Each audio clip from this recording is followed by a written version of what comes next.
Então, tá bom.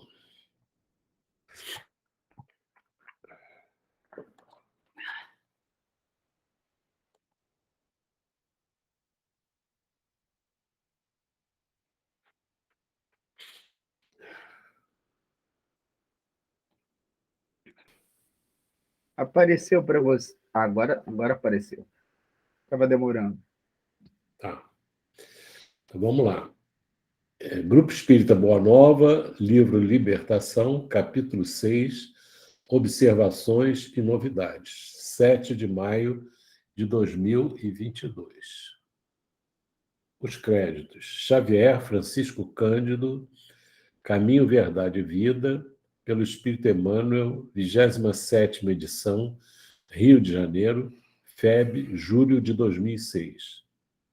Xavier Francisco Cândido, Libertação, pelo Espírito André Luiz, 31ª edição, Rio de Janeiro, FEB, julho de 2008.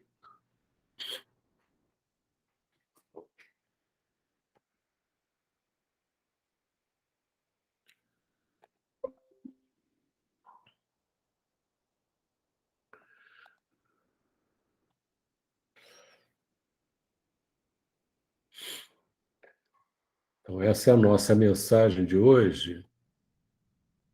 Deixa eu ver quem que eu vou pedir.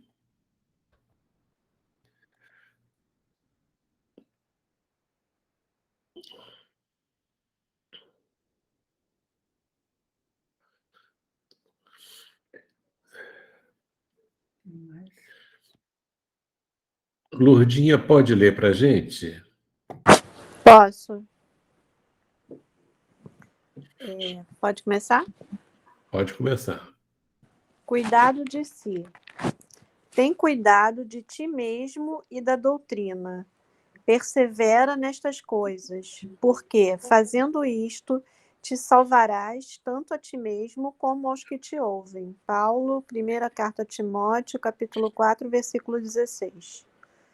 Em toda parte há pelotões do exército dos pessimistas, de braços cruzados em desalento. Não compreendem o trabalho e a confiança, a serenidade e a fé viva, e costumam adotar frases de grande efeito condenando situações e criaturas. Às vezes, esses soldados negativos são pessoas que assumiram a responsabilidade de orientar. Todavia, embora a importância de suas atribuições, permanecem enganados. As dificuldades terrestres efetivamente são enormes, e os seus obstáculos reclamam grande esforço das almas nobres em trânsito no planeta. Mas é imprescindível não perder cada discípulo cuidado consigo próprio. É indispensável vigiar o campo interno, valorizar as disciplinas e aceitá-las, bem como examinar as necessidades do coração. Esse procedimento conduz o espírito a horizontes mais vastos, efetuando imensa amplitude de compreensão, dentro da qual abrigamos no íntimo santo respeito por todos os círculos evolutivos, dilatando assim o patrimônio da esperança construtiva e do otimismo renovador. Ter cuidado consigo mesmo é trabalhar na salvação própria e na redenção alheia. Esse é o caminho lógico para a aquisição de valores eternos. Circunscrever-se o aprendiz aos excessos teóricos, furtando-se às edificações do serviço, é descansar nas margens do trabalho, situando-se pouco a pouco no terreno ingrato da crítica satânica sobre o que não foi objeto da sua atenção e de sua experiência. Emmanuel. Vamos fazer a prece, aí depois você faz o comentário, tá bom? Aham. Vou pedir para Lucidalva fazer a nossa prece, tá bom, Lucidalva? Tudo bem. Senhor Jesus, estamos reunidos em seu nome para agradecermos essa doutrina que nos ensina dia a dia a fazermos a escolha certa, e cada escolha é responsabilidade de cada um. Que possamos ser gratos a cada dia, por mais um dia de vida e por cada trabalho em que Jesus nos dá a oportunidade de sermos melhores. Ampara, Senhor, todos aqueles que necessitam se equilibrarem para o bem de si mesmo e que andam ainda perambulando sem rumo, aceitando o que o mundo oferece de ruim. Agradecidos estamos, Senhor, por tanta bênção e por tanto amor. Que Jesus nos ampare e que todas as mães tenham a oportunidade de serem felizes nesse dia, né? Agradecemos tudo por tudo. E eu quero pedir muito também pela minha mãe que já desencarnou, que ela seja amparada por Deus e por todos os espíritos superiores. E te agradeço, Senhor, por tudo que eu aprendi com ela. Fica conosco, Senhor, hoje e todos os dias de nossas vidas. Graças a Deus. Tá bom. Pode fazer o comentário, Lourdinha. Então, eu penso que às vezes a gente se preocupa com tanta coisa da gente, né, de cuidado, de malhar para ter um corpo bonito, de ir no cabeleireiro e preocupado com a aparência externa, né, com roupa. E o mais importante, que é o cuidado de si que ele fala, é cuidar da parte espiritual, que às vezes a gente deixa um pouco de lado, em detrimento das coisas da terra, das coisas materiais. Então, eu acho que é se ligar a Deus mesmo, ter leituras evangélicas, leituras boas, leituras espíritas, né? Tá sempre em oração, sempre sintonizado com os espíritos superiores, sempre ligado em Jesus, sempre tentando pensar qual é o melhor caminho, se eu estou fazendo o que gostaria que fizessem para mim. Então, eu acho que tá muito sintonizado com Deus e também refletir para ver quais são os seus defeitos, quais são as suas dificuldades íntimas, também para vencer. E o estudo espírita, que eu acho fundamental.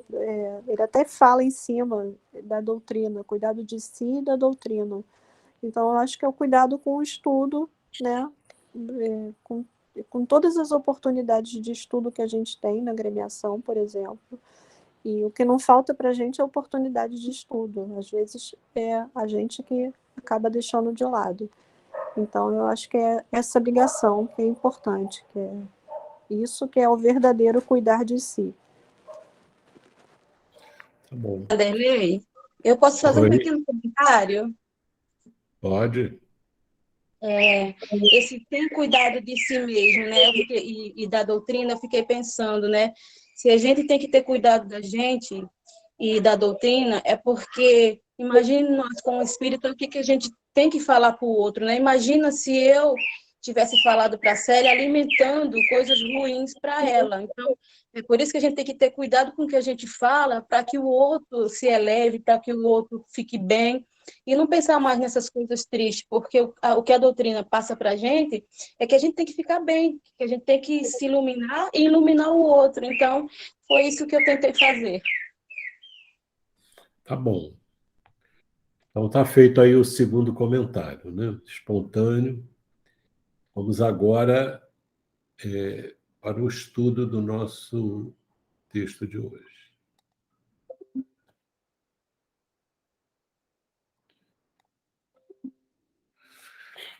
Eu queria pedir ajuda agora a Sandra. Eu fiquei com a dúvida, Sandra,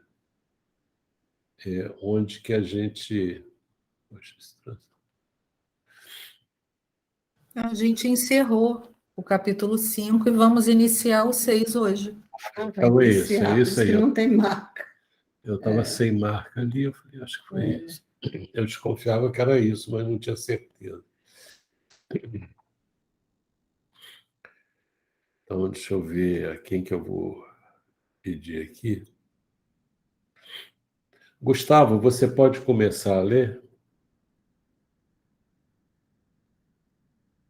Com certeza.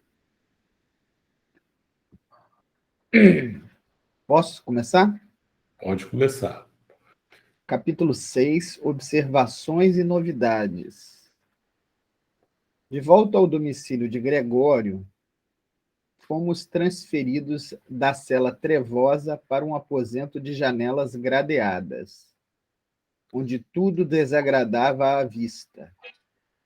Certo, devíamos a mudança ao resultado encorajador que alcançáramos nas operações seletivas, mas, em verdade, ainda aí, nos achávamos em autêntico pardieiro.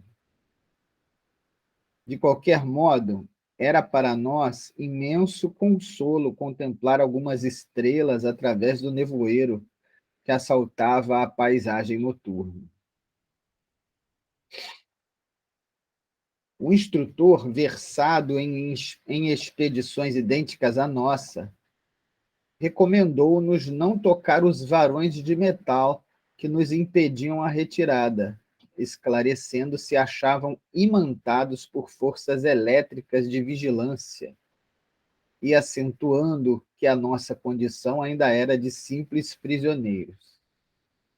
Aproximamo-nos, porém, das janelas que nos comunicavam com o exterior e reparei que o espetáculo era digno de estudo. Grande movimento na via pública, congregando vários grupos de criaturas em conversação não longe de nós. Os diálogos e entendimentos surpreendiam. Quase todos se referiam à esfera carnal. Questões minuciosas e pequeninas da vida particular eram analisadas com inequívoco interesse. Contudo, as notas dominantes caíam no desequilíbrio sentimental e nas emoções primárias da experiência física. Percebi diferentes expressões nos halos vibratórios, que revestiam a personalidade dos conversadores através das cores de variação típica. Dirigi-me a Gúbio, buscando... Vamos parar aí, vamos conversar sobre isso aí. Posso... O que você destaca aí, pode falar. Bem, eles foram transferidos de um local para outro, né? Estavam numa cela trevosa, agora foram para um aposento de janelas, que tinham grades. Embora fosse um ambiente bem ruim, ele destaca que era melhor do que a cela trevosa em que eles se encontravam, né? Além disso,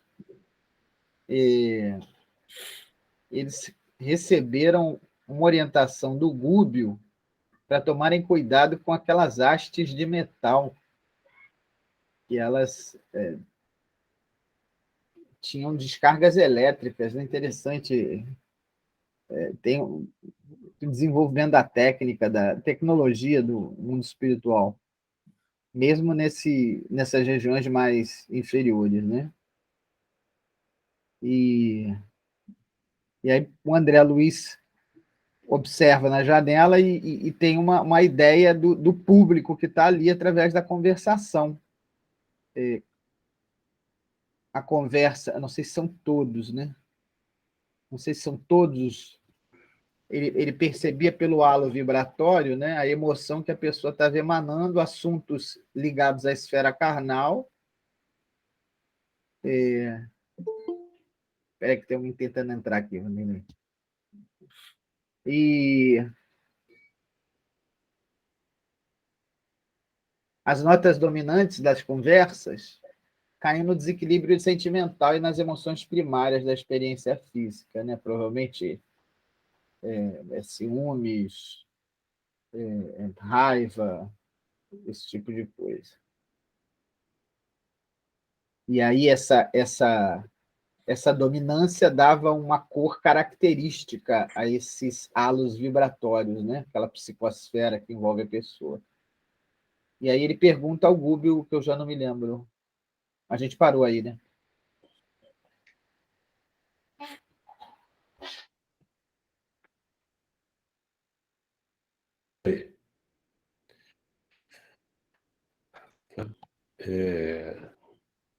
É interessante como eles saíram de uma situação muito ruim para uma situação ruim.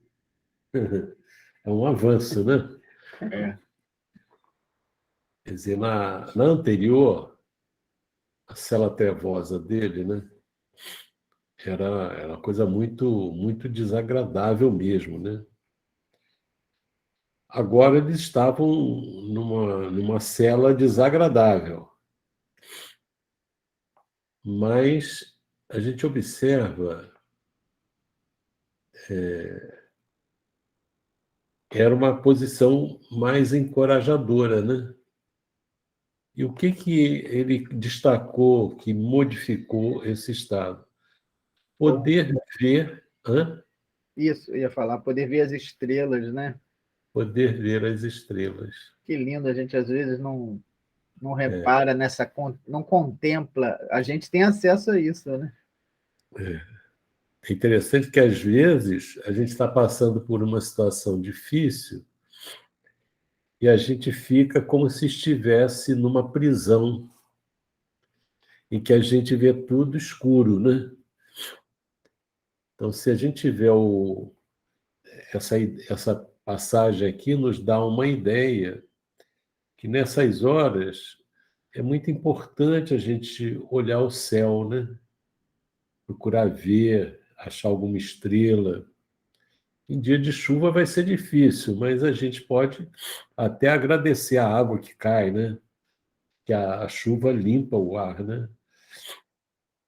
E isso aí é muito bom, porque às vezes a pessoa fica tão envolvida num sofrimento que ela não consegue enxergar nada, não sai daquela ideia, né? Ela fica fechada naquilo. A gente tem que abrir. A gente lembra daquela história do livro Memórias de um Suicida, né? Assim, eles não tinham condição de ver um céu. A gente podendo enxergar o sol, sentir o sol, né? A gente está numa condição de espírito inferior, mas está desfrutando de uma coisa muito agradável. Mas lá é uma situação que é de acordo com a situação da pessoa, né? Quer dizer, eu acredito até que nesses ambientes difíceis que não tem essa possibilidade, né, deva ter o objetivo da pessoa ser estimulada a fazer uma introspecção, né? Ela olhar para dentro de si e descobrir que aquele quadro exterior é resultado do estado de inferioridade em que a pessoa está, né? Construído por ela. É um Vanderlei, conflito. Sim, pode falar. eu estava pensando aqui que se eles foram considerados espíritos neutros, foram para esse lugar que não é agradável, imagina aqueles outros todos que estavam lá cheios de culpas. É isso aí. Você vê o seguinte, embora eles estivessem num lugar desagradável, dentro deles, quer dizer, internamente, eles tinham recursos de equilíbrio, né? De elevação, né?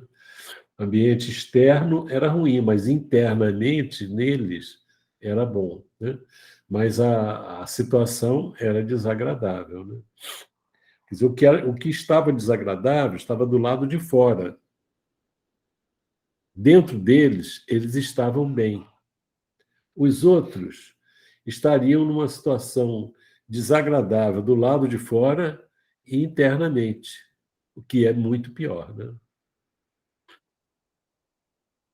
Aí ele fica muito caracterizado que eles estão ainda numa condição de presos, né? Prisioneiros, porque havia uma segurança ali com a questão de forças elétricas imantadas de forças elétricas nas barras de ferro, né? Varões de metal. Aí, mas ele conseguiu se aproximar das janelas e viu o espetáculo do lado de fora. Então, um grande movimento, quer dizer, tinha muita gente, né? E vários grupos de criaturas em conversação. Olha o que ele fala aqui, ó.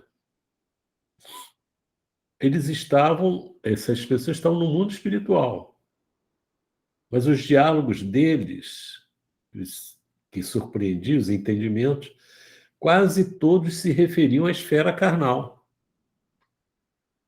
Quer dizer, o espírito está tão preso à matéria que as preocupações deles são com a esfera carnal, o mundo físico.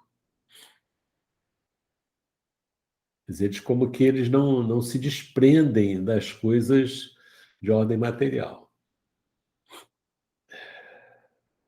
Então, ele fala questões minuciosas e pequeninas, coisas, detalhes, né, da vida particular, eram analisadas com inequívoco interesse. Mas o que dominava ali? Desequilíbrio sentimental e emoções primárias da experiência física. E ele percebia esse estado de alma deles pelo que eles exalavam, né? Pelos halos vibratórios deles que exteriorizavam. Né? Pedir agora para... Sandra, pode ler, por favor? Dirigir-me, né? Sim, André.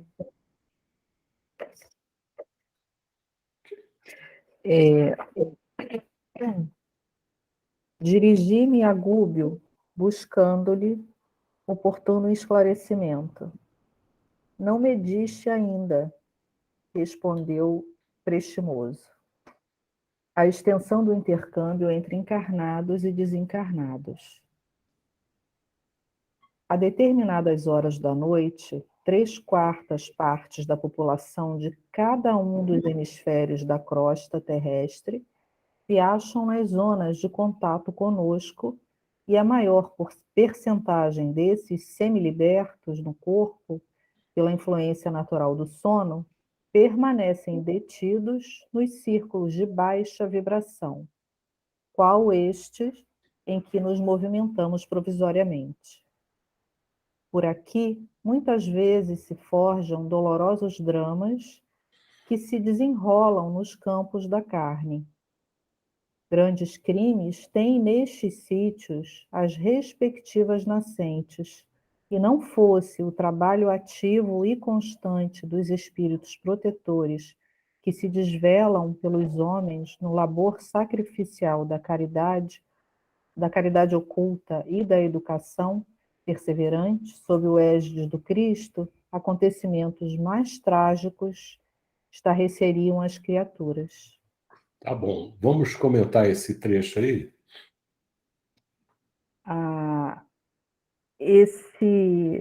Essa ambiência, né, das emanações, né, dos espíritos que estão nesta, digamos, localidade, né, me deu a impressão de ser como se fosse uma zona dos pesadelos, né, onde se constroem pesadelos e onde nascem, né, as ideias mais vis possíveis, né, que a gente vê em prática aqui na Terra ainda, né, pelos nossos irmãos que ainda não têm esclarecimento, né, que vivem só o presente, né, não pensam na vida futura e não aproveitam as lições do Cristo. Tá bom. Quem quer fazer algum comentário aí, destacar algum ponto que chamou a atenção? Márcia, posso falar? Pode falar, Márcia.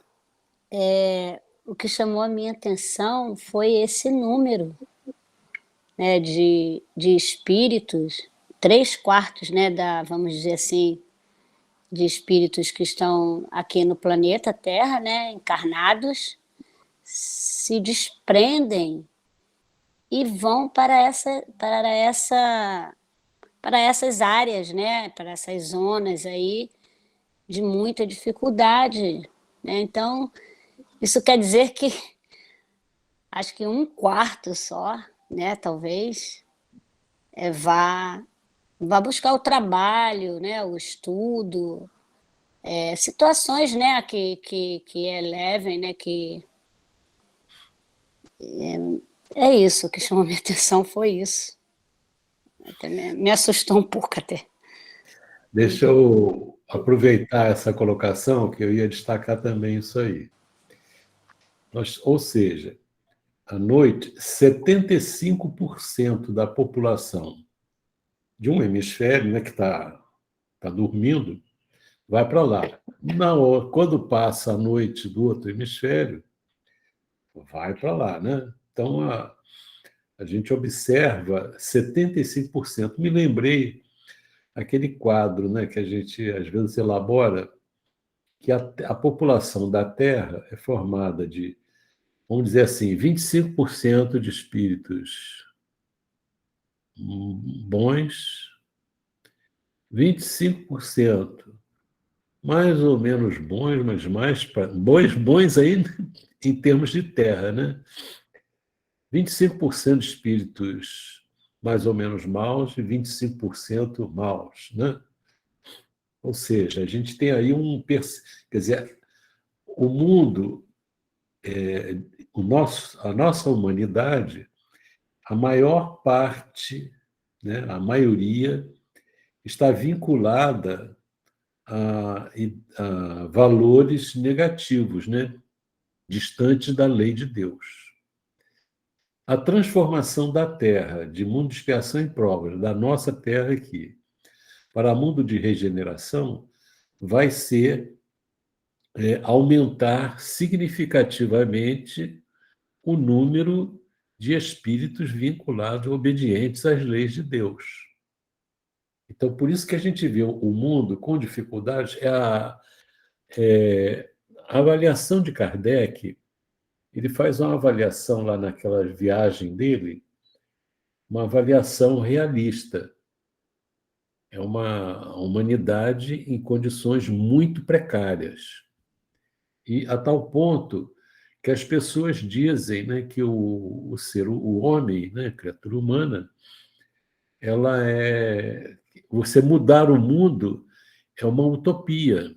Só um milagre poderia fazer isso. E ele alerta, ele diz, né, que, que, que a razão, a raiz desse mal é o egoísmo, é o interesse pessoal. Quer dizer, o mundo, todas essas pessoas que estão aqui, esses espíritos, nessas condições, e os encarnados, quer dizer, nesse quadro aqui, todos eles, com algumas exceções contadas a dedo. Mas na humanidade, você tem a grande maioria voltada para os interesses pessoais, ou seja, comandadas pelo egoísmo, né, e pelo orgulho. E por isso que o pessoal não entende isso. A mudança da Terra, da humanidade, do nosso planeta, só poderá se dar quando o amor substituir o egoísmo, que é o que Jesus começou há 2000 anos. Jesus não ficou preocupado eu tenho que ter cuidado com isso, que, né, os governantes eles precisam ser mudados se eles não funcionam bem. Mas não podemos ter a ilusão que o mundo vai mudar porque mudou um governante, né? O que nós temos que mudar os governantes que não funcionam bem, mas temos que entender que o nosso trabalho, o trabalho do Espiritismo, é transformar esse quadro. Em vez de sermos dirigidos pelo interesse pessoal, pelo egoísmo, passarmos a escolher o amor, que é a lei maior, né, que existe, que foi trazida à Terra por Moisés. Amar a Deus sobre todas as coisas e ao próximo como a si mesmo. E Jesus deu vida a essa aí, porque ele viveu isso e sensibilizou almas, começou ali a transformação da Terra, quando ele traz essa visão do amor, que pode fazer a pessoa ser feliz e pode fazer a Terra ser feliz. A Terra tem tudo para que nós sejamos felizes. Nós só não somos felizes na Terra porque nós preferimos o egoísmo, o interesse pessoal. A Terra é bonita, né? Tem estrelas, tem matas, tem mar, tem rios, tem pássaros, tudo é bonito, flores. Nós é que, a humanidade é que não desenvolve isso. Então, o Espiritismo, ele tem por objetivo, e o cristianismo verdadeiro, essencial, que o Espiritismo vem reviver, tem por missão fazer essa transformação. E diz lá, acelerar o progresso da Terra. Mas o progresso da Terra não se dá automaticamente. Ele se dá por um esforço das pessoas. Por isso que o Espiritismo ele trabalha para a reforma íntima, para desenvolver nas pessoas o perdão, né? E a vontade o esforço para seguir as leis de Deus. Isso é que vai mudar o mundo. Não é a criação de um novo sistema político, econômico, o que for. Tudo isso tem que ser procurado. Não pode desprezar isso, não. Isso faz parte das lutas diárias. Mas a mudança efetiva vai se dar quando nós começarmos a trabalhar. Então, a importância, vê que os espíritos destacam a importância do trabalho dos pais na educação dos filhos. Educação que, às vezes, os pais dão mais ênfase à educação dos filhos para que eles tenham uma boa posição no mundo, sejam bem-sucedidos profissionalmente. Que isso deve ser feito, mas não pode ser esquecida a parte vinculada à questão do amor e a luta contra o egoísmo e o orgulho. Então, aí a gente tem esse quadro. Esse quadro não muda automaticamente. Só muda com um esclarecimento, com uma sensibilização muito grande. Então, esse é o quadro que a gente está aí na Terra.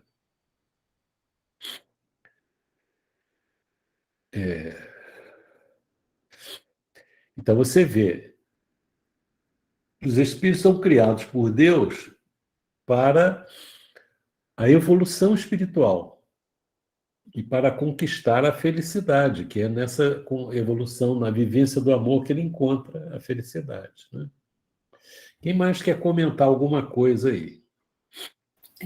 Eu fiquei pensando, conforme ela falou, ele falou sobre a questão de quantos se afinizam, né, ou vão para a esfera mais próxima, né, e com todas essas vibrações que eles levam da Terra, né, eu fiquei pensando o quanto é importante a oração, quando nós estamos...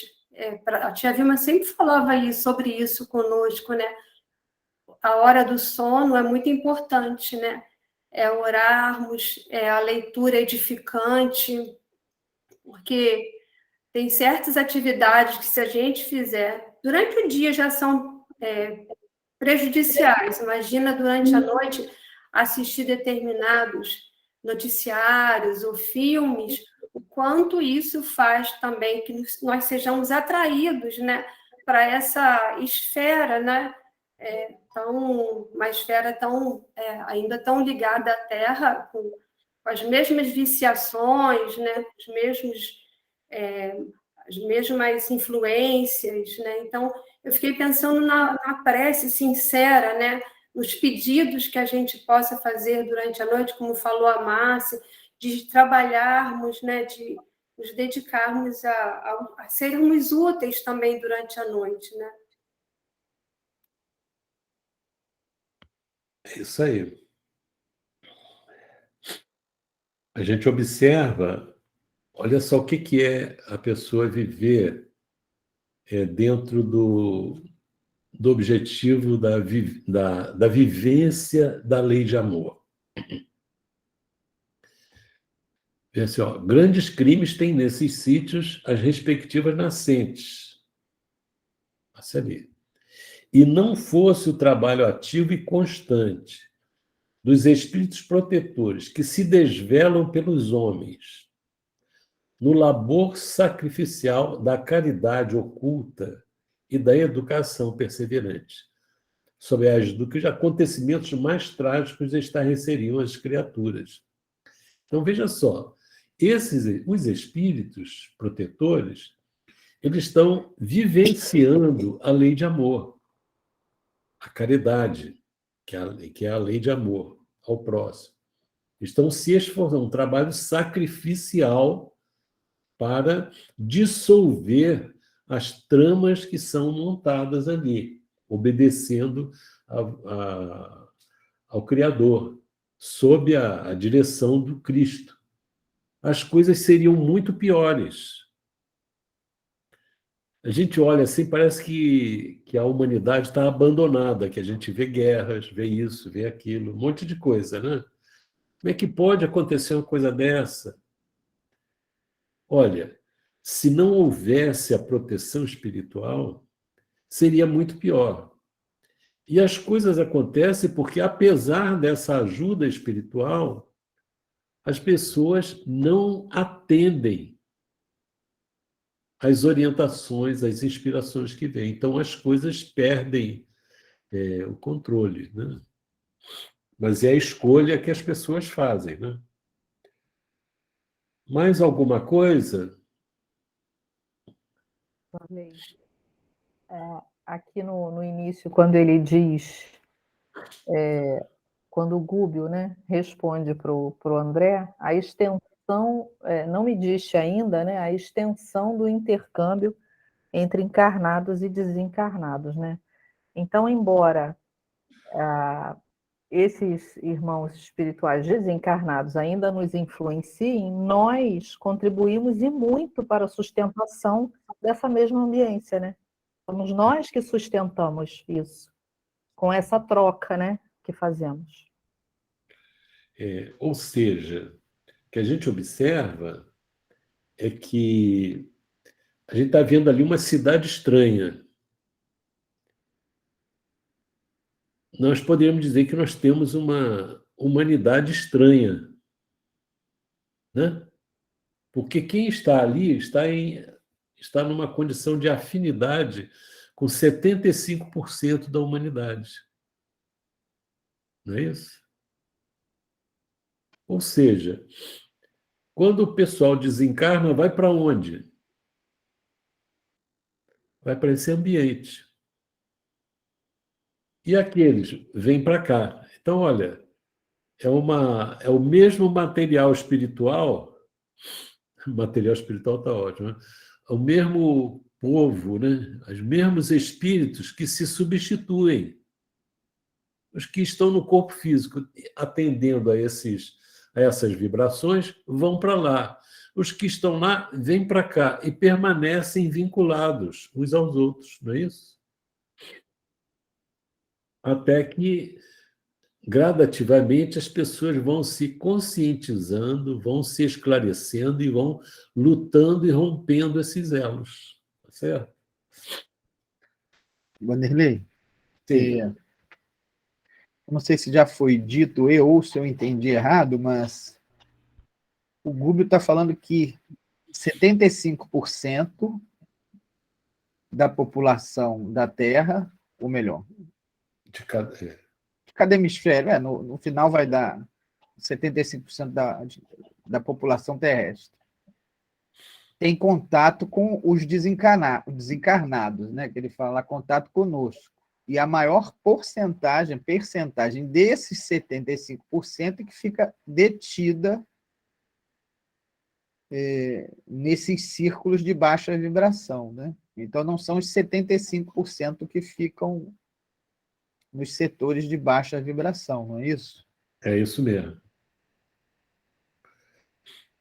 Vamos arredondar aí, metade, mais um pouco de 75%, 40 e poucos por cento, 50% por baixo da população mundial, talvez. Olha, não sei não, hein? Talvez mais, né? Eu acho que a maioria está vinculada ali. Porque se a maioria não estivesse vinculada a essa área, nós teríamos uma condição humana melhor, né? É por isso que eu disse por baixo, né? Está sendo... Que olha só o que ele está dizendo, né? 75% se desdobra. Então, 75% está no período do sono. Se desliga do corpo, semi-liberta do corpo. Ele diz que é a maior porcentagem. Então, não pode ser a metade. Tem que ser... Eu calculo aí... Eu não calculo nada. Mas é a maior porcentagem. Ele não diz a quantidade. A maior porcentagem já diz tudo, né? É por isso que eu peguei... Bem, a maioria seria metade mais um, né? Se fosse 50% da população mundial, 51%, já é muita coisa, mas a gente sabe que é bem mais que isso. É isso que eu queria ter dito antes.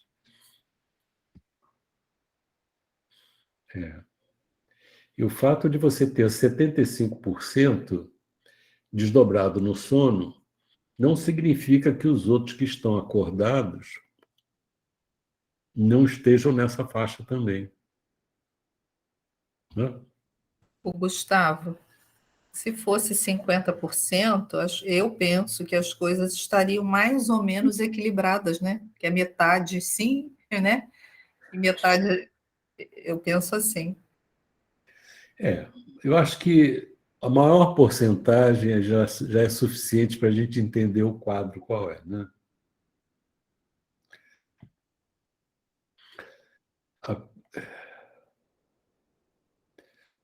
Vamos seguir aqui. Ô, Sheila, você quer continuar para a gente?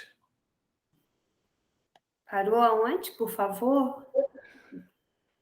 Aí, começa aí, de alma voltada. Tá bom. De alma voltada para as noções da vida imensa que o ambiente sugeria, rememorei o curso incessante das civilizações. Pensamentos mais altos clarearam meus raciocínios. A bondade do Senhor não violenta o coração.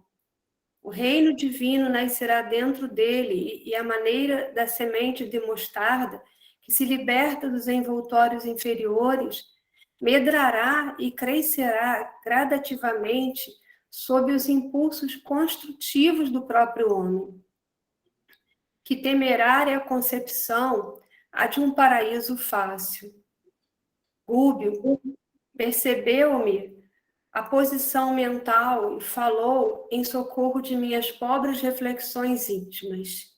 Sim, André, a coroa da sabedoria e do amor é conquistada por evolução, por esforço, por associação da criatura aos propósitos do Criador. A marcha da civilização é lenta e dolorosa. Formidando-os atritos se fazem indispensáveis para que o espírito consiga desenvolver a luz que lhe é própria. O homem encarnado vive simultaneamente em 3 planos diversos. Assim como ocorre a árvore que se radica no solo, guarda ele raízes transitórias na vida física. Estende os galhos dos sentimentos e desejos nos círculos de matéria mais leve, quanto o vegetal se alonga no ar. e é sustentado pelos princípios sutis da mente, tanto quanto a árvore é garantida pela própria seiva. Na árvore, temos raiz, copa e seiva, por 3 processos diferentes de manutenção para a mesma vida. E no homem, vemos corpo denso de carne, organização perispirítica, em tipo de matéria mais rarefeita, e mente, representando 3 expressões distintas da base vital, com vistas aos mesmos fins. Segundo observamos, o homem exige para sustentar-se no quadro evolucionário segurança relativa no campo biológico, alimento das emoções que lhe são próprias nas esferas de vida psíquica que se afinam com ele e base mental no mundo íntimo. A vida é patrimônio de todos, mas a direção pertence a cada um. A inteligência caída precipita-se despenhadeiro abaixo, encontrando sempre nos círculos inferiores, que elege por moradia milhões de vidas inferiores, junto às quais é aproveitada pela sabedoria celestial para a maior glorificação da obra divina. Na economia do Senhor, coisa alguma se perde, e todos os recursos são utilizados na química do infinito bem.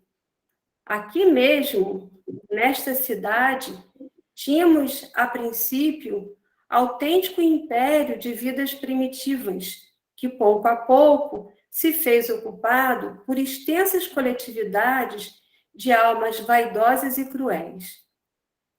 Entrincheiraram-se nestes sítios, guardando o louco propósito de hostilizar a bondade excelsa e exercem funções úteis junto ao enorme agrupamento de criaturas ainda sub-humanas. Não obstante, atenderem a serviço para nós outros seria presentemente insuportável. Usam a violência em largas doses, todavia, no curso dos anos, a influenciação intelectual delas trará grandes benefícios. Quando muda assim, eu me perco. Trará grandes benefícios aos oprimidos de agora, e estejamos convictos de que, apesar de blasonarem inteligência e poder, permanecerão nos postos que ocupam apenas enquanto perdurar o consentimento da divina direção, atento ao princípio que determina tenha cada assembleia o governo que merece. Tá bom, vamos parar aí. Tem muita coisa aí, né? É uma riqueza esse texto, é uma riqueza. No início, logo no iniciozinho, ele fala, eu compreendi isso, que o homem é herdeiro do próprio homem. Ele fala para a gente que Deus não violaria a consciência de ninguém, que cada um está evoluindo, né, com as suas livres escolhas. Né? Então, muitas vezes, numa encarnação, a gente pode perder várias encarnações de acordo com aquilo, se nós continuarmos, né, trazendo ainda, como se dizia, o homem velho dentro de nós, se não houver o impulso da vontade, a vontade de sair daquela situação, o homem ele vai permanecendo com os mesmos erros, os mesmos equívocos, que são aquilo que nós trazemos de vidas passadas. A gente não consegue largar as capas, né?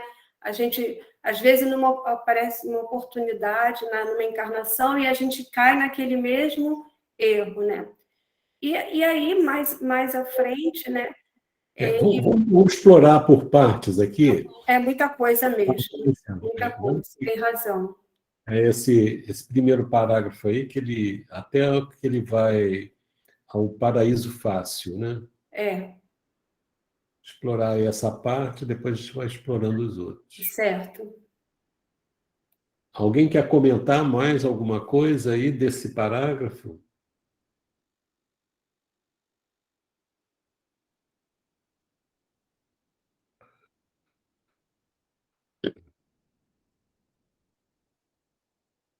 Vanderlei, quando ele fala assim, a bondade do Senhor não violenta o coração, eu fiquei imaginando que tem muita gente que fala que tem que seguir o coração, né?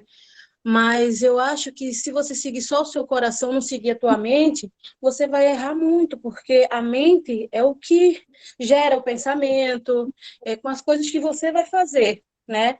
Então, a bondade de Deus é tão grande que ele dá oportunidade para a gente se melhorar, né? Nessa luta das coisas que acontecem na vida da gente, para buscar esse reino, né? Para que nasça esse reino dentro de nós. Também não é para seguir a mente assim também não, né? Depende o que tem nessa mente, né? Porque, Se for coisas boas, né, que evolua nas coisas espirituais, sim, mas se for coisas ruins, não para seguir isso, não. é porque os maiores males que foram feitos na humanidade foram feitos por mentes brilhantes, inteligentes, né? O que é importante é que se a mente ela está esclarecida com base nas leis de Deus, aí você tem que seguir a mente, a consciência, né? Mas Deus, veja só, Deus não violenta o coração. O coração, o que é o coração? O coração é o que a pessoa sente, é o sentimento da pessoa. O que é o sentimento? Eu posso, se eu tenho ódio, esse ódio a gente entende que é o ódio que está no coração, que nós cultivamos no coração, né? Se nós queremos manter esse ódio, Deus não violenta. Você que prefere isso. Então, ele deixa a pessoa, ele esclarece, mas a pessoa que vai. Como é que ele vai educar? Bom, é esse o caminho que você quer? Né? Então, você segue esse caminho. O que a pessoa vai encontrar quando ela segue o ódio? Ela vai encontrar o ódio. Vai encontrar o ódio dos outros, vai destruir as coisas, vai ter que corrigir as coisas. Ou seja, esse sentimento é um sentimento destrutivo. Depois a pessoa vai ter que consertar tudo que fez de errado. Então Deus,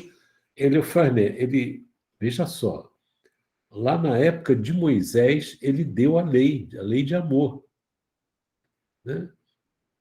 Diz lá, no Velho Testamento está escrito lá, amar a Deus sobre todas as coisas, toda a tua força, toda a tua alma, e o próximo como a si mesmo.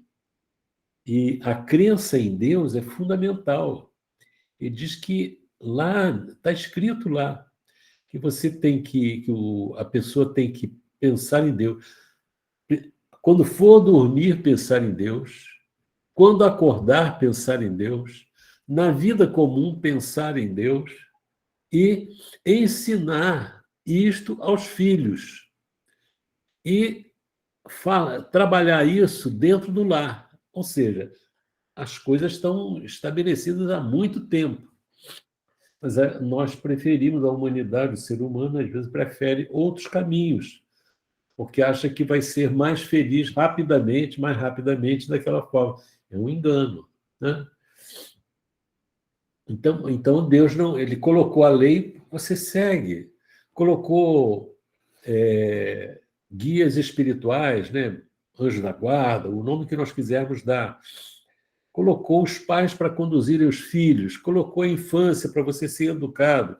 Então, todas as condições favoráveis para a pessoa se elevar. Não é isso? Agora, se a pessoa não quer, ele deixa a pessoa fazer o que quer, porque Deus não quer criar autômatos, ele quer criar espíritos livres, que entendam, que compreendam que o caminho da felicidade é outro, né? Então ele deixa porque ele confia que isso vai funcionar. Porque dentro da criatura, essas sementes do amor estão lá, elas não desaparecem, elas não morrem.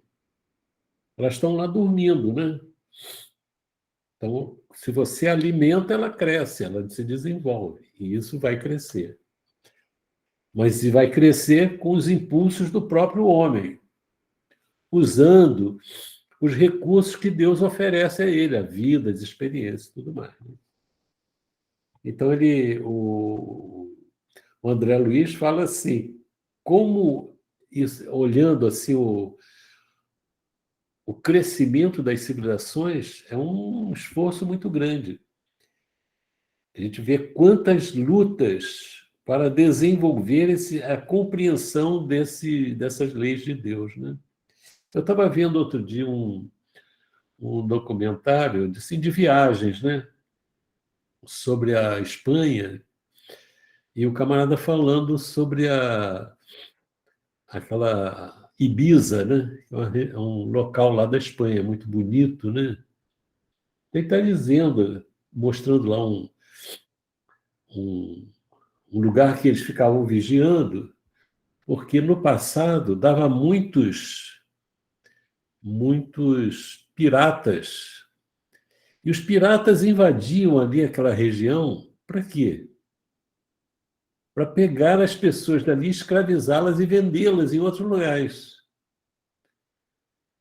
Espanhóis. Eles levavam os espanhóis. Então, eles tinham que estar atentos a isso aí. Então, você vê essa prática, né, de coisas bárbaras, né, de escravizar as pessoas como se fossem animais. Quer dizer, isso não é um privilégio a escravidão não é uma coisa que aconteceu apenas na África. É uma atitude do mundo inteiro. Então, você lê lá o 50 anos depois, você vê, e antes, isso é fato mesmo, né? Os romanos escravizavam gregos, né? O Nestório era um grego culto e foi escravizado, foi escravo. Então, isso é uma coisa bárbara. Quer dizer, é uma civilização que tem essas posturas que são bárbaras. Agora, vai levar tempo para que as pessoas cresçam e não não submetam o problema é de você submeter os outros. Isso é que é o grande problema, né? Que é por interesse pessoal, né? Então, para você sair dessa condição, é uma mudança muito grande interna no coração das pessoas. É interessante que muitas vezes o progresso material caminha numa direção que ajuda a criatura humana a modificar esses comportamentos. Por exemplo, quando surgiu o capitalismo, não podia haver a escravidão. Você vai fazer uma indústria que vai vender coisas, o escravo não recebia dinheiro, só recebia comida. E olhe lá. Então tinha que acabar com a escravidão. Por isso que a Inglaterra trabalhou muito para acabar com a escravidão nos países todos. Porque ela tinha uma indústria nascente e as pessoas tinham que ter dinheiro, tem que receber para poder comprar as coisas. E também surgiu aquela ideia de que você não podia ficar sem trabalho. Lembra? Na década de 50, a pessoa tinha que andar com a carteira de trabalho no bolso, senão era presa por vadiagem. Isso é coisa que vem de lá, dessa época, que obrigava as pessoas a se oferecerem para o trabalho e, fazendo isso, diminuía a remuneração das pessoas, né? Mas isso daí, veja só, é uma situação que o progresso de ordem material forçou a eliminação da escravidão. que era uma prática de todos os povos. É interessante isso, né? As coisas vão mudando.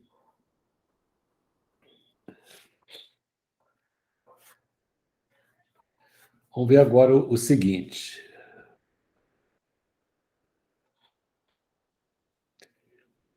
Então, o Gubbio percebeu o André Luiz e foi em socorro das reflexões dele, né? Então, olha só o que ele fala. Sim, André, a coroa da sabedoria e do amor, que são as duas coisas, né? Quer dizer, a sabedoria e o amor são duas faces, né, importantes. É conquistada por evolução. Olha só, por evolução, por esforço, por associação da criatura aos propósitos do Criador. Ou seja, a pessoa constrói a sabedoria e o amor pelo processo evolutivo. Por esforço, não cai do céu. Deus não vai chegar e falar, não, você agora vai ser um sábio. Você agora vai ter o amor desenvolvido. Não. Então, o tempo para conquistar a sabedoria e o amor é o tempo proporcional ao esforço da criatura e à associação da criatura aos propósitos de Deus, do Criador. De repente, você pode estar fazendo esforço, você desenvolve apenas a inteligência, mas não desenvolve o amor. Você só desenvolve o amor se associar aos propósitos de Deus. E aí a gente nem poderia falar que a pessoa desenvolveu a sabedoria. Ela pode ter desenvolvido a inteligência. A sabedoria já é um negócio diferente, né? Já tem uma visão mais ampla, que tem um envolvimento, uma coparticipação do amor ali, né? Então a gente vê que isso é uma luta, é um esforço. A marcha da civilização é lenta e dolorosa. Olha só. É lenta porque você não constrói, não conquista esses valores da noite para o dia. Aqui na vida terrena, você não. A pessoa pode ser. Pode ter as suas habilidades inatas que construiu em outras vidas. Mas, mesmo assim, ela tem que fazer um esforço e se dedicar, senão aquela propensão que ela possuía não se desenvolve, né? É lenta e dolorosa. Por que é dolorosa, né? Por que será que ela é dolorosa essa marcha da civilização? Ontem nós estávamos falando lá do Livro dos Espíritos, né, que eles dizem que nós não somos uma civilização completa. Nós somos uma civilização incompleta. Só seremos uma civilização completa quando nós eliminarmos todos os vícios, né, e quando e tivermos condição de respeito às criaturas, quando eliminarmos a miséria, isso, vários aspectos lá que ele desenvolve, né? Interessante. É dolorosa, porque quando a civilização, ela está estruturada em cima do egoísmo, do interesse pessoal, a pessoa abrir mão do interesse pessoal é uma coisa dolorosa, porque o interesse pessoal como que faz parte da pessoa. Aquilo que Jesus falou, né? Quem quiser vir após mim, negue-se a si mesmo. Negar a si mesmo é o quê que ele fala? é a pessoa negar o interesse pessoal para poder afirmar a ele mesmo, a própria criatura, na condição de um espírito elevado. Mas ele coloca assim, negue-se a si mesmo. Por quê? Porque o que eu quero é o meu interesse pessoal. Eu tenho que negar isso a mim para poder construir o amor dentro de mim, pelo próximo. Negue-se a si mesmo. Então, isso é doloroso. E, de outro lado, as consequências que advêm do atendimento ao interesse pessoal gera dívidas. Pelo interesse pessoal, muitas vezes nós prejudicamos os outros.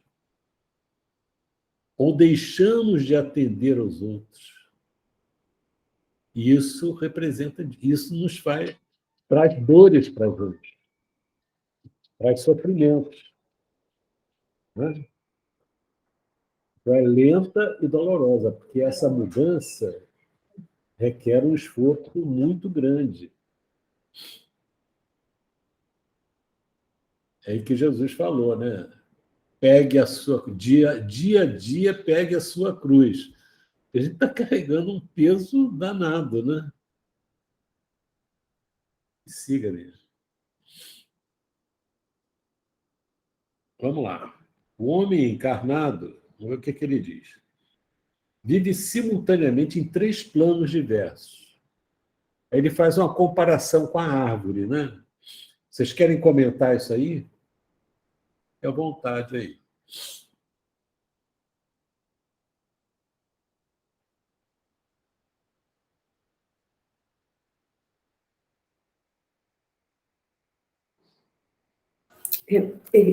Eu achei muito bonita essa comparação, né? Do quanto muitas vezes a gente, quando nós encarnamos, nós ficamos com os pés muito fincados no solo da Terra. A gente gosta muito das facilidades, do conforto que a vida material nos oferece, mas ele fala também que com o tempo, acho que com a evolução, o homem vai desenvolvendo os sentimentos. E é tão bonita essa comparação que a gente vê que a árvore ela se expande, né? Ela para cima, né? Na vertical. E assim também é o homem, né? Ele sai daquela questão de estar com os pés fincados na terra, vai evoluindo através desses sentimentos mais nobres, que muitas vezes vêm pelo nosso sofrimento necessário, para que possa se expandir para o alto, né? Para conhecer e ter a certeza da vida espiritual. Foi isso que eu entendi. Tá certo. Alguém quer comentar, quer destacar, quer dar uma visão?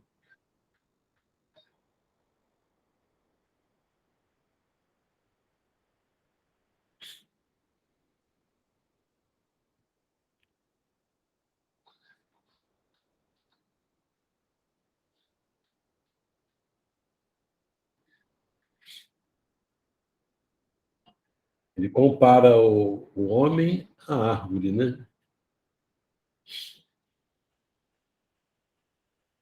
Quer dizer, a árvore se radica no solo. O homem, né? Ele tem raízes transitórias na vida física, ou seja, a vida física ela é transitória. Nós não fomos criados por Deus para vivermos eternamente na vida física. Há de chegar um momento em que nós vamos nos libertar da vida física. Não precisaremos mais reencarnar. Né? Então, mas nós temos raízes, essas raízes estão ali. Elas fazem parte do nosso processo evolutivo. É interessante que, embora essas raízes nos prendam à vida física, a vida física nos dá elementos para que nos libertemos dela, gradativamente. Você vê, o corpo físico, o homem primitivo, ele é obrigado a trabalhar no sentido de que tem que buscar o alimento. Então, uma necessidade física proporciona à criatura desenvolver a inteligência.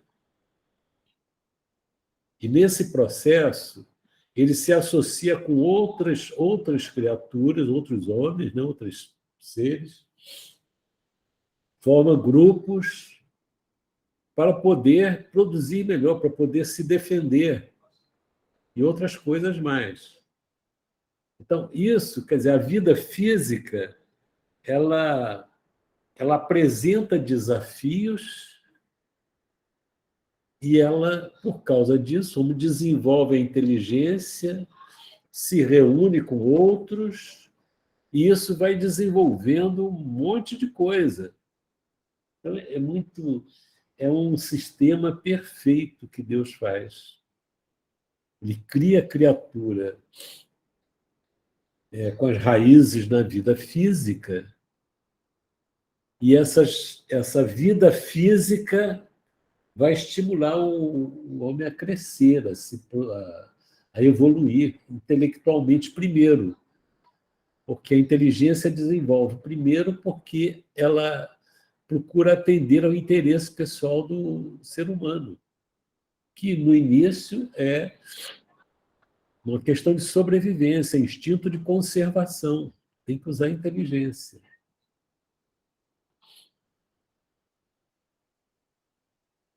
Então, as raízes, a árvore tem raízes no solo, o homem tem raízes na vida física. Estende os galhos dos sentimentos e desejos nos círculos da matéria mais leve. Isso é o ser humano. O ser humano estende os galhos dos sentimentos e desejos nos círculos de matéria mais leve. Da mesma forma que um vegetal se alonga no ar, né? E é sustentado pelos princípios sutis da mente, tanto quanto a árvore é garantida pela própria seiva. Então, na árvore, a seiva é o que tem de menos material, né? Me parece. No ser humano, os princípios sutis da mente estão ali mobilizando, que alimenta o ser espiritual, né, que está ali. Muito legal essa comparação, né? E é interessante, a gente poderia dizer, né, que a árvore procura o sol, né? Ela é atraída pelo sol. O ser humano é atraído por Deus, né? O espírito humano. É uma comparação muito legal isso. Na árvore temos raiz, copa e seiva, por 3 processos diferentes de manutenção para a mesma vida. A árvore tem raiz, tem a copa e tem a seiva, que passa por dentro dela. E isso é que mantém a vida da árvore, né? Se você destrói a raiz, ela morre. Se você corta a árvore toda completamente e não dá alimento, ela morre também. Então, a seiva, os 3 elementos precisam estar ali presentes para que a vida exista, a manutenção da mesma vida. No homem, o que ele tem? Ele tem um corpo denso de carne, seria a nossa raiz, né? Corpo denso de carne, tem uma organização perispirítica em tipo de matéria mais rarefeita, seria a nossa copa, né? E tem a mente, que representa a seiva, a mente, aquela coisa mais sutil, né? Representando 3 expressões distintas de base vital, com vistas aos mesmos fins. Muito legal essa comparação que ele faz, né? Muito bonito. Entendi. Segundo observamos... Você quer falar, Marcelo? o meu fone de Fala ouvido aí. está com um problema que eu não vi. Eu estava aqui, eu estou Hein? assistindo aqui. Tá me ouvindo direito? Tá Muito muito pouco, baixo. muito baixo. Adoraria te ouvir. Eu vou falar direto aqui. Eu estou ouvindo aqui, eu estou de frente para a árvore que tem na frente da minha casa, né?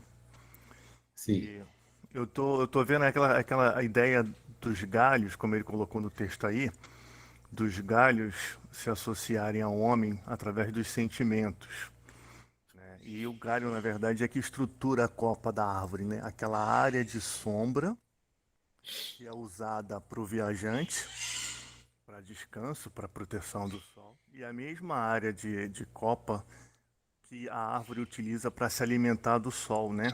Para fazer a fotossíntese. Então, os sentimentos nessa associação, quando desenvolvidos no homem, vão justamente ser utilizados, ser trabalhados para criar uma área de cobertura de proteção no trato com o próximo, onde o sentimento vai ser utilizado no trato com o semelhante, nas provas do dia a dia, no contato com o próximo.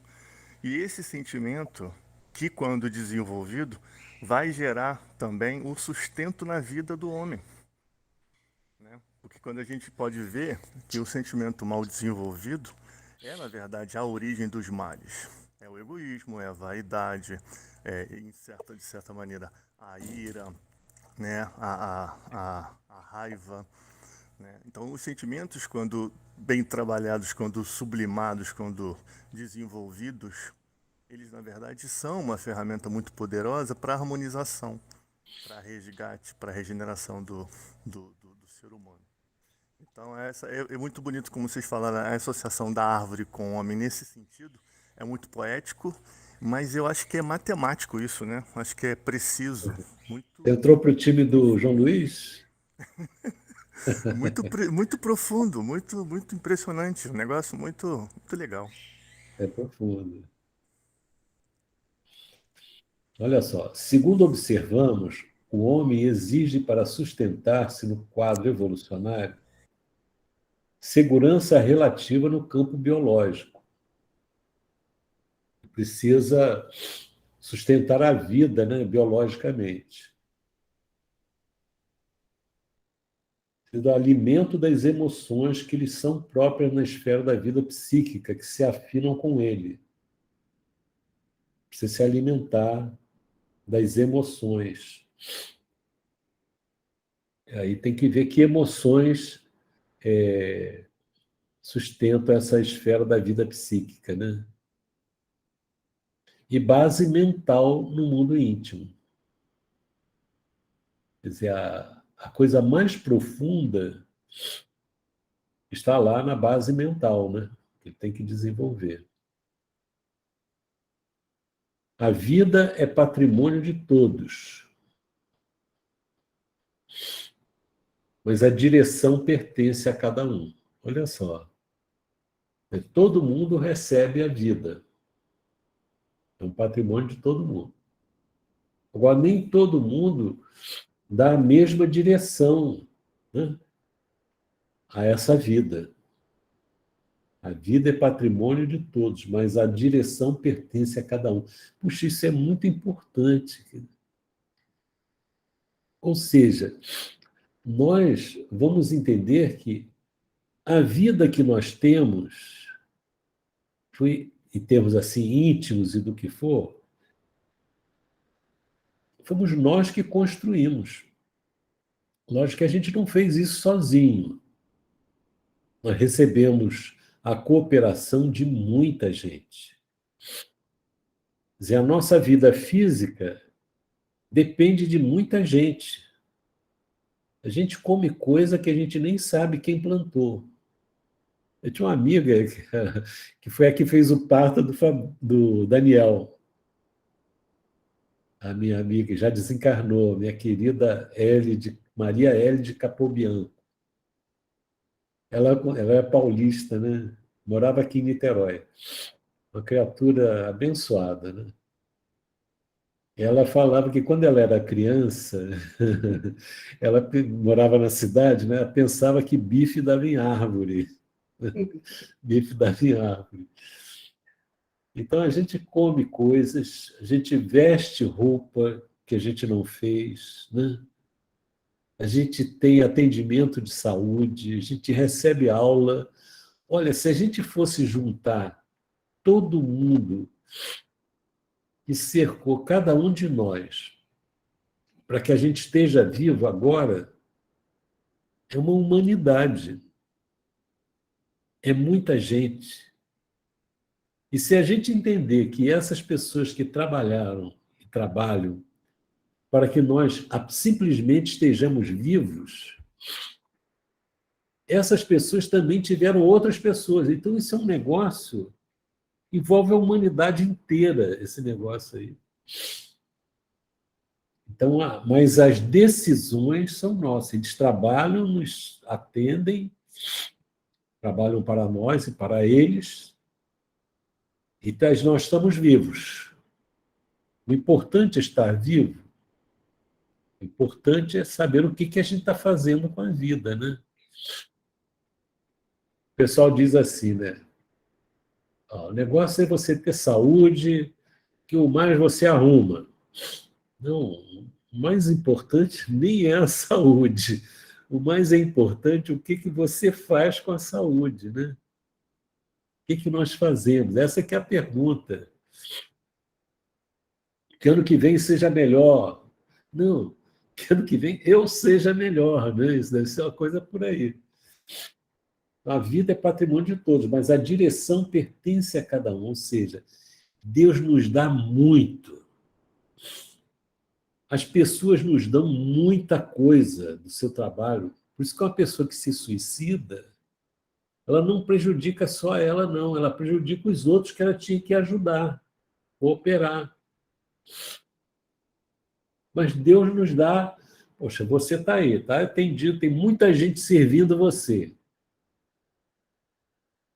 Agora, o que você vai fazer com a vida é você. Você é livre para isso. Eu posso fazer o que eu quiser? Pode. Agora, um bom conselho é você fazer não o que você quer, é você querer fazer aquilo que está de acordo com a vontade de Deus. Aí você vai andar para frente. Se você vai fazer só o que você quer, porque é você que quer, se isso não estiver de acordo com a vontade de Deus, provavelmente não vai estar, pelas tendências do passado, você vai andar em círculos, vai ficar rodando em torno de você mesmo, não vai avançar, né? A vida é patrimônio de todos, mas a direção pertence a cada um.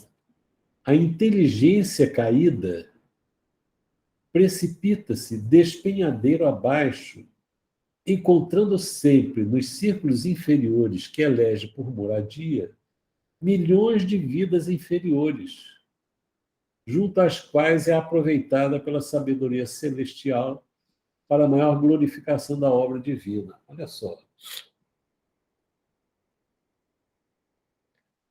A inteligência caída. O que é uma inteligência caída?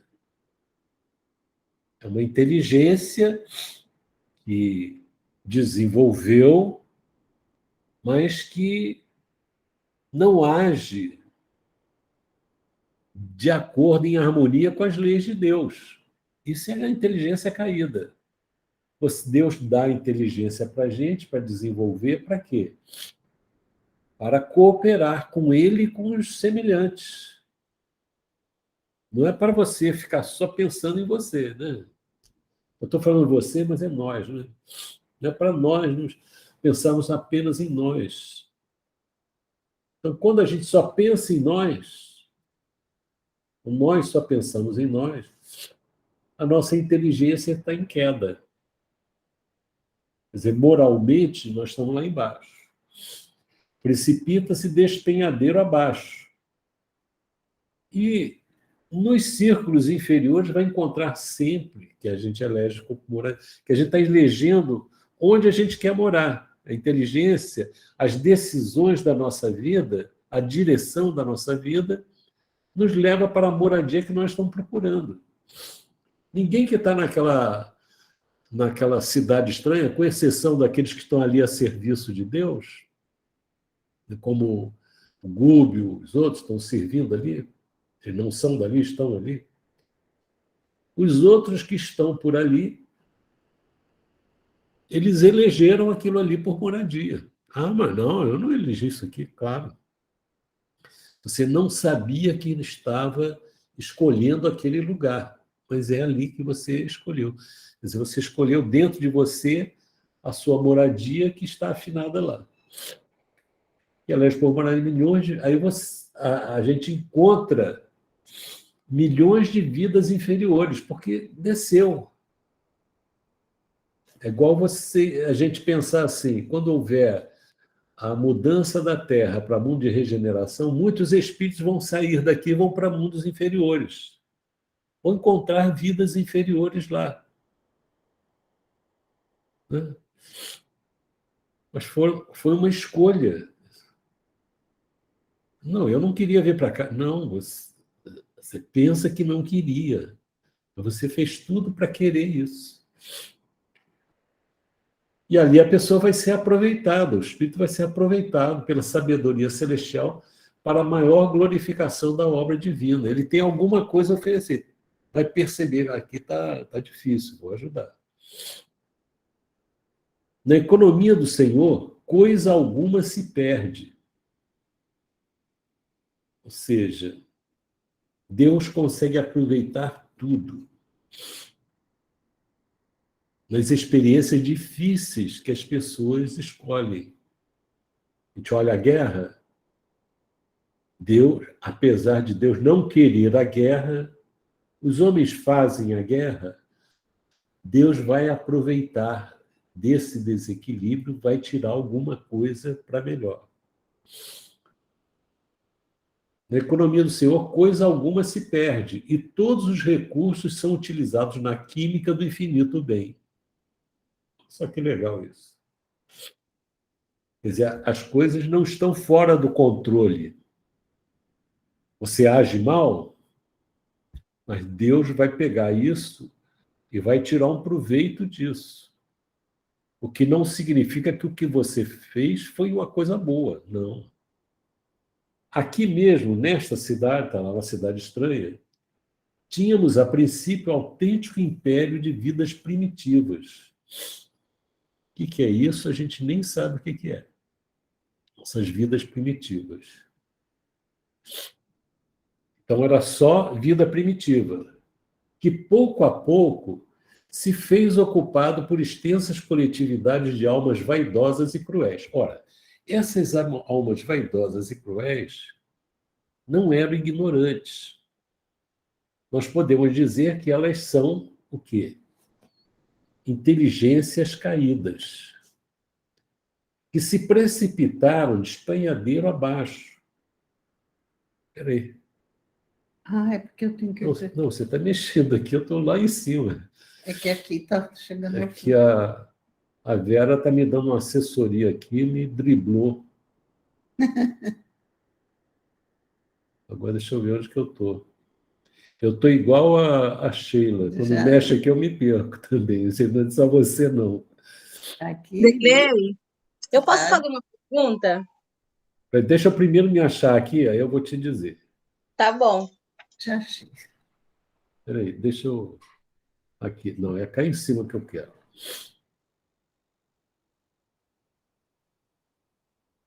Aqui, a inteligência caída. Fala agora. Pergunta aí. Vai, Lucidalva. É sobre isso mesmo, sobre a inteligência caída. A minha colega falou que quem está no controle do mundo não é Deus. Aí eu fiquei imaginando, né? Falei, como assim? Fiquei na minha mente, assim, perturbada, pensando nessas coisas que ela falou. E aí eu me perguntei a mim mesma, se ela acha que não é Deus que está no controle do mundo, não é porque nós estamos dando material para que os espíritos se influenciem das coisas ruins para aqui para a Terra? Eu não entendi a sua pergunta. Faz de novo. A minha colega falou para mim que quem está no controle do mundo não é Deus. Aí falou do outro, né? Aí eu fiquei pensando O nisso do outro, um bom o que é o tempo. outro? Segundo Ah, o ela, é os demo. espíritos ruins, Satanás, essa coisa toda que ela Ô, Tá falando do acredita. Lucidalva, diabo. Tá falando do Lucidalva, diabo. Oi, Lucidalva, você pode fala. falar o nome, senão eu não entendo. Se fala o outro, eu não sei quem é. Segundo ela, é Satanás que governa o mundo, não é Deus. Aí eu Sim. fiquei me perguntando, né? Mas se ela acha isso, ou as pessoas acham isso, não é porque a gente dá a nossa mente, empresta a nossa mente para as coisas ruins acontecer aqui na Terra? Exatamente, é isso aí, você tem razão. Deus está no controle de tudo. Isso não Sim. quer dizer isso não quer dizer que as coisas estão se desenvolvendo como Deus quer, mas como Deus permite. Entendeu? Uhum. Se eu estou numa posição importante, eu posso dizer que Deus me colocou ali? Depende. Deus me colocou aqui? Não. Se eu trabalhei, se eu lutei para chegar aquilo ali, queria chegar ali e pisei em todo mundo para chegar ali, não foi Deus que me colocou ali, ele deixou que eu chegasse ali. Mas as Será que, consequências vêm depois, né? lógico, será que Deus colocou o chefe do tráfico lá naquele lugar? É. Não, Foi uma ele não escolha colocou. dele. Não foi a escolha dele. Ele lutou, fez tudo errado para chegar lá. Mas Deus permite. E Entende? Deus violenta o coração humano, né? Uhum. Então, veja só. A inteligência, ela caiu, precipita-se despenhadeiro abaixo e encontra nos círculos inferiores que elege por moradia milhões de vidas inferiores. Então, olha lá embaixo.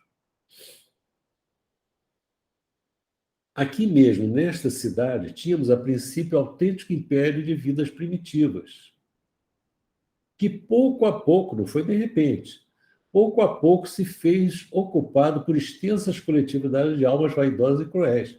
Essas almas vaidosas e cruéis são inteligências caídas, que se precipitaram um despenhadeiro abaixo e encontraram nesses círculos inferiores que eles escolheram por moradia milhões de vidas inferiores. E eles vão ter alguma coisa proveitosa para essas vidas inferiores, junto às quais é aproveitada pela sabedoria celestial para a maior glorificação da sua obra divina. Você vê que eles lá estão julgando de uma forma cruel as pessoas que falharam durante a vida terrena. Não é isso? E as vidas inferiores que estão lá. Entrincheiraram-se nestes sítios, guardando o louco propósito de hostilizar a bondade excelsa. Olha só, eles estão hostilizando a bondade de Deus. E olha só, e exercem funções úteis. Impressionante isso. Junto a enorme agrupamento de criaturas ainda sub-humanas. Está falando de seres aí que a gente não tem noção do que é. Não obstante atenderem a serviço que para nós outros Não, seria... você pulou. Agrupamento. Hã? Ah, não, tá certo. Eu que fui para trás. A minha assessora aqui está me dando dribles aqui formidáveis.